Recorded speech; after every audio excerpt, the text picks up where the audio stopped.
Well, would you believe that what started out in an apartment in Rausch Street in the United States, literally with a few airbeds and a living room floor, is today a global enterprise that just completed one of this year's biggest initial public offerings, or IPO.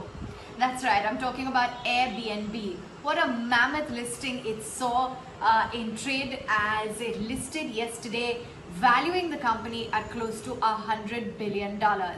Now this, incidentally, the market cap at close values the company on a diluted basis of more than hotel chains like the Marriott, Hilton and Wyndham Hotels, and in fact you had more than rival as well, Booking Holdings Inc. So this is really a feat that is very commendable.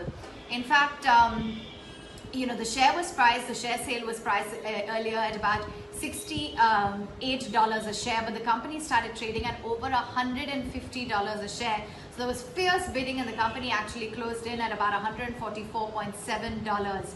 The share sale is going to add billions of dollars in terms of fortunes to the founders. It's going to allow the staff as well to sell off close to 15% of their shares after the listing, instead of actually waiting for that usual lockup period, and that's really going to create a lot more millionaires.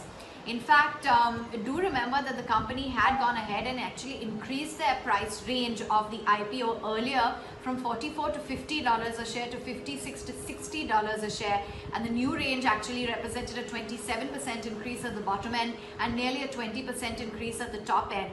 And at the top end of the range, they were looking to raise close to $3 billion.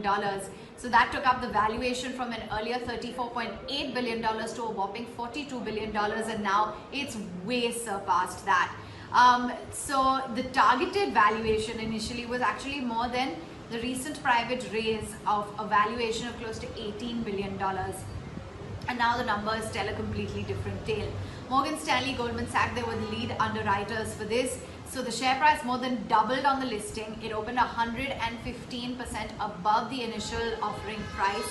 It saw its biggest debut on a rally on record for a large US listing. The share sale, as I said, it was priced at $68 a share. It started trading over $150 a share. And, the company has really seen quite a journey. While it suffered a lot due to the pandemic, clocking in mammoth losses of close to $697 million on a revenue of $2.5 billion for the first 9 months of the year, the company reduced their marketing spends. They cut their full-time employee headcount by nearly 25%, and then went on to see a lot of short stay vacations, a lot of people actually venturing out and going ahead with staycations, etc. And they saw the most profitable ever quarter on the basis of EBITDA in Q3, reporting a $501 million income on an adjusted EBITDA basis, and that was really a feat. And after DoorDash, it's now Airbnb. In a 24-hour period, both of these startups have gone public. Their valuations have skyrocketed.